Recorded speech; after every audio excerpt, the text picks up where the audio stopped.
Hello everyone. आज हम final accounts की 9 एडजस्टमेंट एंट्रीज देखने वाले हैं कि उसके एडजस्टमेंट हम कैसे करते हैं। उसके लिए मैंने एक छोटा सा सम लिया है और उसके साथ हम देखेंगे एडजस्टमेंट। सो बिना टाइम वेस्ट किए पहले हम देख लेते हैं क्या सम है।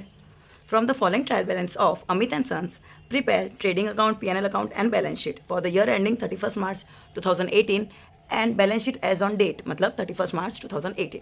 तो हमारे सबसे पहले रूल क्या है, हमें सबसे पहले एडजस्टमेंट देखने हैं और जो जो रिलेटेड है उनको स्टार मार्क करना है। तो क्लोजिंग स्टॉक कभी भी ट्रायल बैलेंस में नहीं दिया होता है तो वो कहीं स्टार मार्क के लिए होगा नहीं। Next is provide interest on capital, तो कैपिटल के आगे स्टार मार्क कर लीजिए। Next depreciate furniture bye 10%, furniture है उसको भी कर दीजिए। Next further bad debts and provide 5% RDD, तो ये बैड डेब्ट्स हो गया, RDD हो गया, और ये दोनों किससे कनेक्टेड है, डेटर्स से। तो डेटर्स में 2 स्टार हो गए बिकॉज बैड डेट्स भी रिलेटेड टू डेटर्स है और RDD भी रिलेटेड टू डेटर्स है। नेक्स्ट प्रीपेड वेजेस 500, तो वेजेस को हम स्टार मार्क करेंगे। प्रोवाइड 4% डिस्काउंट ऑन डेटर्स, अब फिर से डेटर्स बढ़ाया है तो डेटर्स में 3 एडजस्टमेंट है और डिस्काउंट ऑन डेटर्स दिया है तो हम डिस्काउंट के आगे भी स्टार मार्क करेंगे। Goods distributed as free sample, तो goods distributed as free sample is nothing but advertisement, तो उसे भी हम स्टार मार्क करेंगे। अब ये देखो यहाँ पे हमने कुछ ब्रैकेट में लिखा है सैलरीज और 10 मंथ, मतलब यहाँ पे भी कुछ हिडन एडजस्टमेंट है। ज़रूरी नहीं कि एडजस्टमेंट नीचे ही मिलेगा, कभी कभी ट्रायल बैलेंस के बीच में भी कहीं पे ब्रैकेट में लिख के हिडन एडजस्टमेंट हो सकते हैं। एवरीवन, तो हमने ये एडजस्टमेंट देख ली है, उसको स्टार मार्क्स कर दिए है। अब उसका हम पोस्टिंग करेंगे।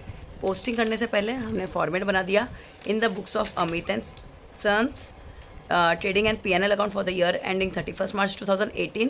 यहाँ पे डेबिट साइड, यहाँ पे credit side, particulars amount amount, particulars amount amount, और यहाँ पे बना रही हूँ मैं balance sheet as on 31 March 2018।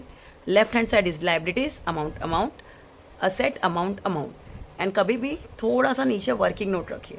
अगर आप कुछ वर्किंग कर रहे हो, कैलकुलेशन कर रहे हो तो आप यहाँ पे दिखा सकते हो, ठीक है।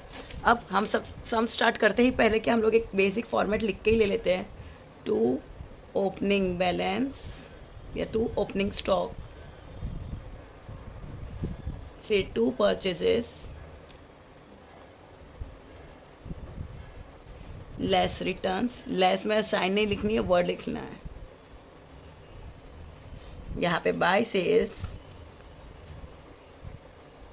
लेस रिटर्न्स, ठीक है, इतना पहले लिख के रख दो।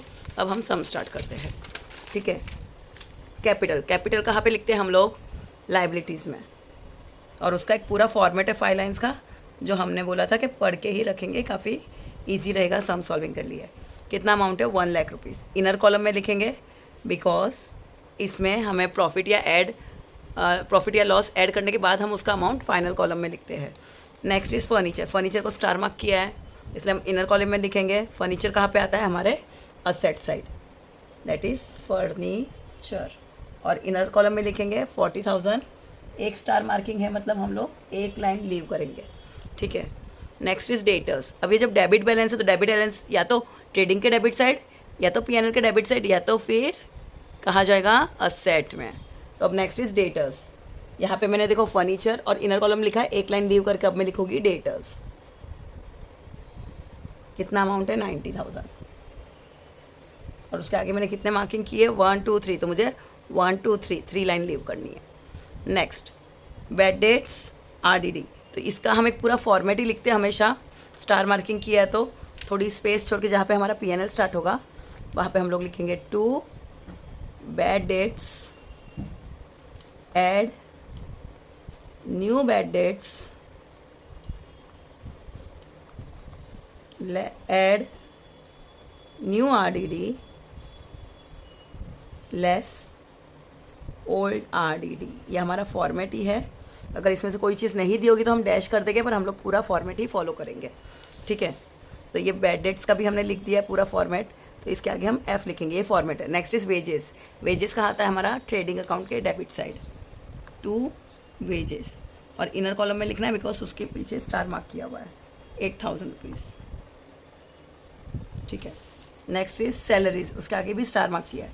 सैलरीज कहाँ पे आता है, हमारे P&L अकाउंट में, टू सैलरीज, और स्टार मार्किंग मतलब हमें इनर कॉलम में लिखना है। कितना लिखा है, 10,000। नेक्स्ट डिस्काउंट, डेबिट साइड वाला डिस्काउंट डेबिट साइड होता है, और डिस्काउंट का आगे मैंने स्टार मार्क किया है। टू डिस्काउंट कितना अमाउंट है, 2000 रुपीज़। नेक्स्ट इज एडवर्टीजमेंट, उसके आगे भी मैंने स्टार मार्क किया, मतलब इनर कॉलम में लिखना है टू एडवर्टीजमेंट। और कहाँ पे आता है एडवर्टीजमेंट, पीएनएल के डेबिट साइड, कितना है 2000। Next is purchases and sales, जो हमारे फॉर्मेट में हमने लिखा ही है। परचेजेस कितना है हमारा 1 लाख रुपीज़, और सेल्स कितना है हमारा 1,49,000। ठीक है, अब ये सम कंप्लीट हो चुका है। ज़रूरी नहीं आपके हर सम में आपको ओपनिंग स्टॉक मिले या रिटर्न्स मिले, जो दिया है वो ठीक है, ऐसा ज़रूरी है। अभी मैंने इसी साल से बिज़नेस चालू किया है तो मेरा कोई पुराना ओपनिंग स्टॉक नहीं रहेगा, तो उसे हम डैश कर देंगे। ठीक है, अब ये हमारे एडजस्टमेंट सॉल्व करना शुरू करेंगे। क्लोजिंग स्टॉक 25,000, मार्केट वैल्यू 30,000, तो क्लोजिंग स्टॉक का हमेशा स्मॉलर अमाउंट हम लोग लेते हैं, तो हम लोग इसके 2 एडजस्टमेंट कर लेते हैं। एटलीस्ट 3 लाइन छोड़ के लिखिएगा, बाय क्लोजिंग स्टॉक, और डायरेक्टली आउटर कॉलम में लिखो कितना अमाउंट है 25,000, और इसका सेकंड इफेक्ट जाएगा असेट साइड में, लिखेंगे हम क्लोजिंग स्टॉक कितना 25,000।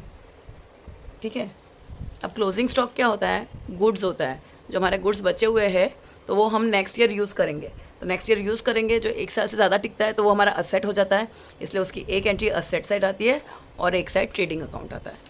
Next entry is provide interest on capital 5%। अब हमारा वर्किंग नोट पे 2 लिख दीजिए, बिकॉज उसमें हम थोड़ा कैलकुलेशन कर रहे हैं।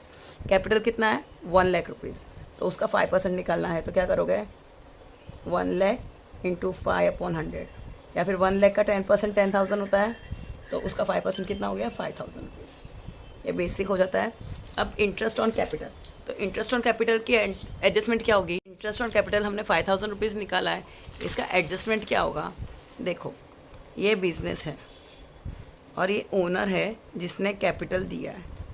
ठीक है, तो अब हम उस कैपिटल पे उसको इंटरेस्ट दे रहे हैं, इंटरेस्ट दे रहे हैं। अगर पैसा बाहर जा रहा है in the form of interest या किसी भी रीज़न से अभी इंटरेस्ट के फॉर्म में पैसा बाहर जा रहा है, तो ये हमारे लिए एक्सपेंस हो गया। क्या हो गया एक्सपेंस, क्योंकि हमें ब्याज देना पड़ रहा है। तो पीएनएल के डेबिट साइड लिखेंगे एक entry, and the second will be उनके कैपिटल में ऐड होगा वो। ठीक है, तो यहाँ लिख लेते हैं टू इंटरेस्ट ऑन कैपिटल, कितना रुपीज़ हुआ है 5,000 रुपीज़, और सेकेंड हमें ऐड करना है कैपिटल में। तो यहाँ पे अगर आप चाहो तो पूरा फॉर्मेट लिख सकते हो, और नहीं लिखना है तो मत लिखो। 2 चीज़ें हम हमेशा ऐड करते हैं, और अगर लेस करना होगा तो 3 चीज़ें लेस हो सकती है। फॉर्मेट लिख लोगे और आपकी प्रैक्टिस हो जाएगी तो फ्यूचर तक काम आने वाला, बिकॉज एमकॉम के लेवल तक होता ही है। तो यहाँ पे क्या है, कैपिटल में ऐड क्या करते हैं, अगर नेट प्रॉफिट हुआ तो ऐड करेंगे, इंटरेस्ट ऑन कैपिटल ऐड करेंगे उनके पैसों में। पहले हमें 1 लाख रुपीज़ देना था उनको, अब कैपिटल के साथ 1,05,000 चुकाना पड़ेगा, तो हम उसी 1 लाख में ऐड कर लेते हैं वो 5,000 रुपीज़। वो एंट्री हो गई है। Now next, depreciate furniture bye 10%। तो फर्नीचर 40,000 का है, उसकी वैल्यू कम हो रही है तो हम लेस करेंगे, लेस, और क्यों कम हो रही है, डेप्रिसिएशन की वजह से, तो लेस डेप्रिसिएशन। कितना 40,000 का 10% कितना होता है 4,000, एंड सेकेंड वो हमारे लिए एक एक्सपेंस है, लॉस है, तो हम यहाँ लिखेंगे टू डेप्रिसिएशन कितने रुपीज़ 4,000। नेक्स्ट, अब इसका देख लीजिए कैसे होता है, फर्नीचर है उसकी वैल्यू कम हो रही है तो हम उसकी वैल्यू कम करेंगे असेट में से, और सेकेंड इफेक्ट उसका जाएगा वो हमारे लिए लॉस है। वैल्यू कम हो रही है मतलब हमारा असेट कम होता जा रहा है, तो वो हमारे लिए एक लॉस है, तो हम पीएनएल के डेबिट साइड लिखेंगे। Next is further bad debts 500 rupees, provide RDD for debtors 5%। अब ये आप ध्यान से देखिए इसका टोटल कैसे होता है।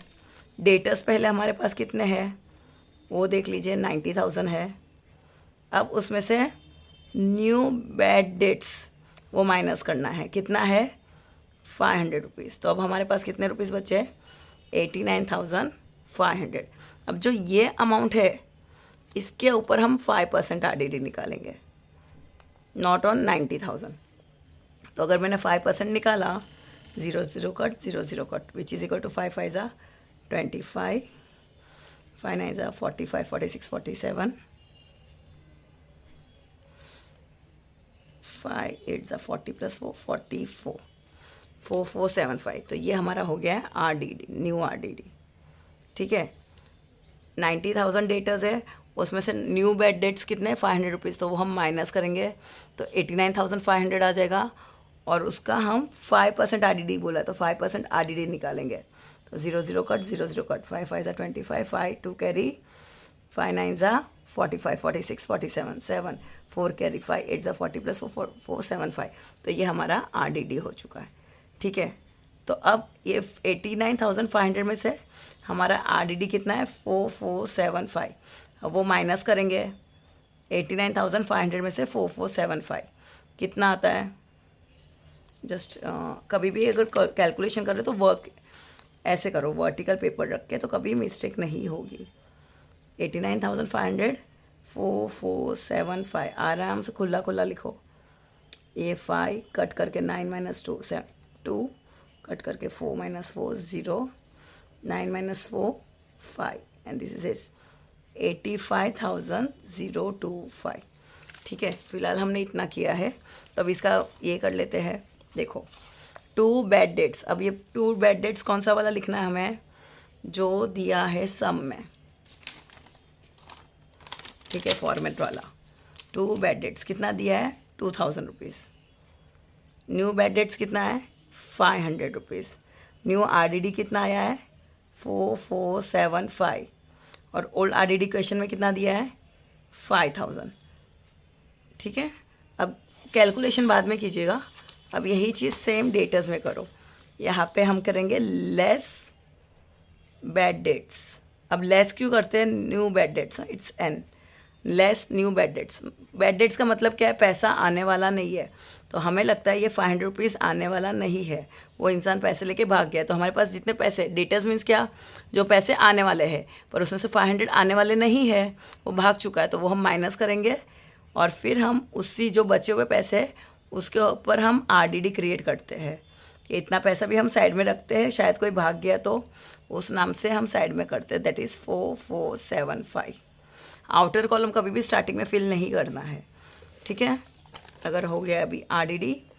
Next is prepaid wages. Prepaid wages 8,000 पे किया है, उसमें से 500 क्या है प्रीपेड है, मतलब वो इस ईयर से रिलेटेड नहीं है। तो हम लेस करेंगे प्रीपेड वेजेस, कितना है 500 रुपीज़।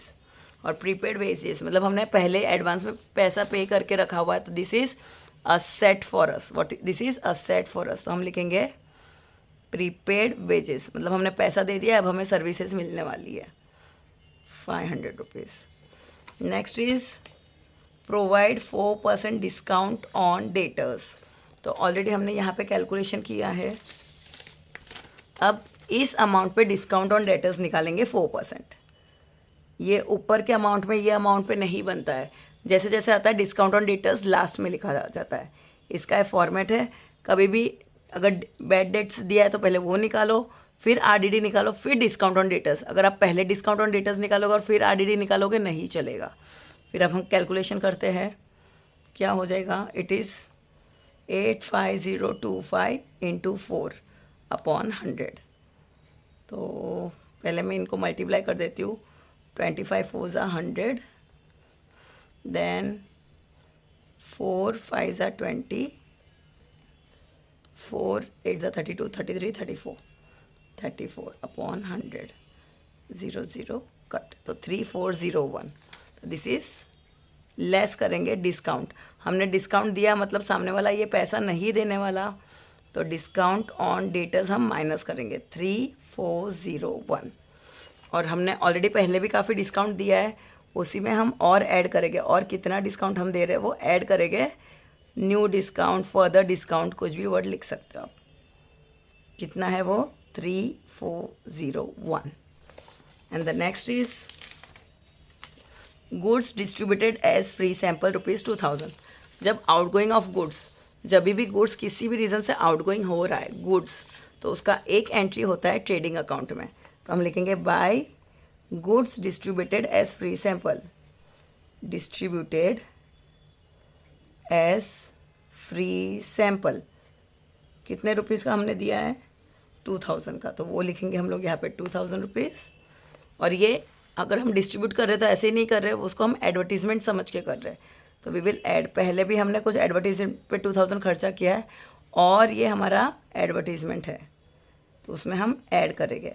अगर पहले ही सब में नहीं दिया एडवर्टीजमेंट तो आप अलग से एडवर्टीजमेंट लिख के ये लिख सकते हो, और अगर क्वेश्चन में ऑलरेडी एडवर्टीजमेंट है तो उसमें ऐड करना है। ठीक है, अब ये हमारी सारी एडजस्टमेंट हो चुकी है। यहाँ पे देखो एक ब्रैकेट में रह गया है तो वो हमें कंप्लीट करना है। सैलरीज 10 मंथ्स का 10,000 दिया है, तो कितने महीने का आउटस्टैंडिंग हो चुका है, 2 मंथ्स के हमें सैलरीज देनी बाकी है। तो add outstanding wages, sorry outstanding salaries, अब कितनी है वो बोला नहीं है। 10,000 10 मंथ्स की है, 10,000 is for 10 months, means 10,000 is for 10 months, zero cut, तो पर मंथ कितना हो गया, 1,000 रुपीज़। तो अभी 2 महीने के बाकी है, ये 10 मंथ्स के, 2 महीने और होते हैं, साल में 12 महीने होते हैं, तो 2 महीने के कितने, 2,000 रुपीज़। आउटस्टैंडिंग सैलरीज कितना है, 2,000 रुपीज़। तो ये हमारे लिए लाइबिलिटी है, हमने टाइम पे पैसा नहीं दिया, दिट इज़ रॉन्ग थिंग, तो ये हमारे लिए लाइबिलिटी है। आउटस्टैंडिंग सैलरीज पे करना बाकी है, आउटर कॉलम में लिखेंगे 2,000 रुपीज़। ठीक है, अब ये हमारी सारी एडजस्टमेंट हो चुकी है। अब हम आउटर कॉलम सारे फिल करेंगे। ओपनिंग स्टॉक दिया नहीं, डैश कर दिया। परचेजेस रिटर्न्स कुछ भी नहीं दिया, तो यही अमाउंट बाहर चला जाएगा, फिलहाल रिटर्न्स दिए नहीं है। नेक्स्ट वेजेस में से लेस करना है 500, तो कितना हो जाएगा, 7,500।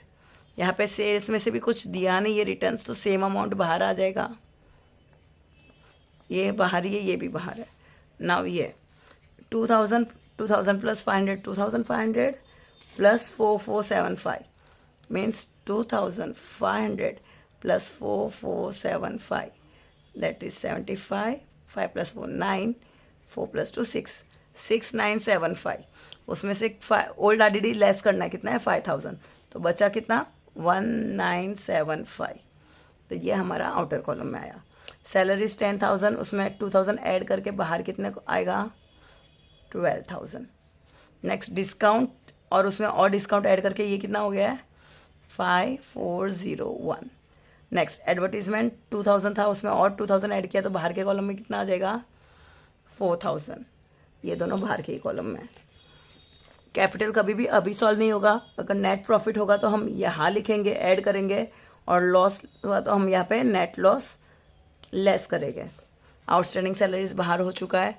फर्नीचर 40,000 माइनस 4,000, आउटर कॉलम में फिल करो 36,000। नेक्स्ट डेटर्स का 90,000 माइनस 500 किया था, 89,500। 89,500 में से हमने ये माइनस किया था 4,475, जो हो गया था, कहाँ है, यस 85025। अब 85025 में से और क्या लेस करना है, 3,401।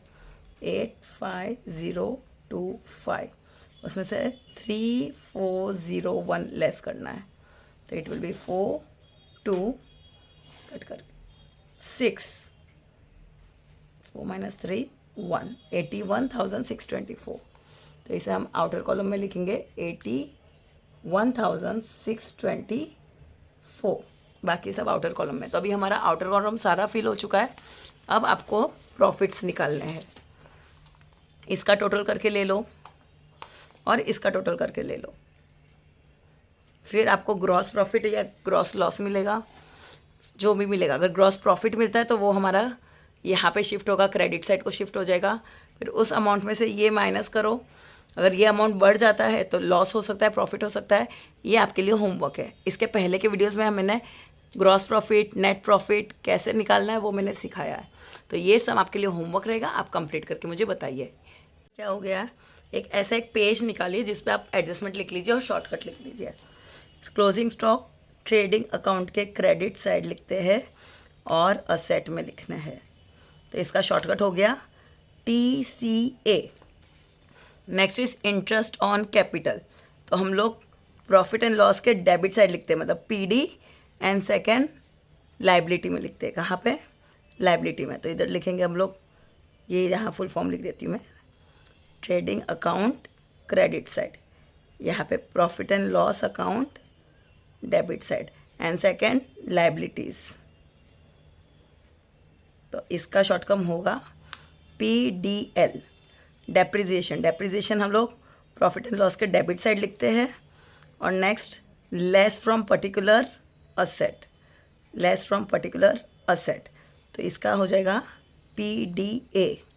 This is profit and loss account debit side, profit and loss debit side. Next bad debts and RDD, तो ये प्रॉफिट एंड लॉस के डेबिट साइड होता है एंड सेकेंड असेट में से लेस होता है। ठीक है, तो क्या लिखोगे? PDA।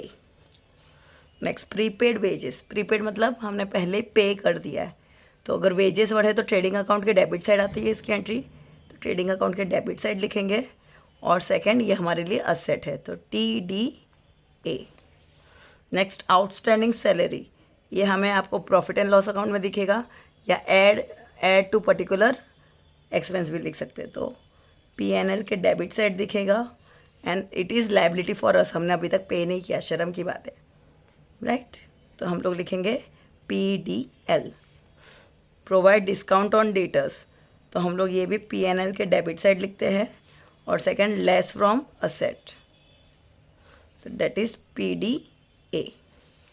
Goods distributed as free sample, trading account के क्रेडिट साइड होता है एंड PNL के ये यहीं पे, सॉरी PNL इधर ही है, PNL के डेबिट साइड। ठीक है, तो इसको हम लिखेंगे TCPD। Okay, I hope it works, थोड़ा समझ में आएगा। Thank you. अगर कुछ डाउट्स है तो आप कमेंट बॉक्स में लिखिए। ओके।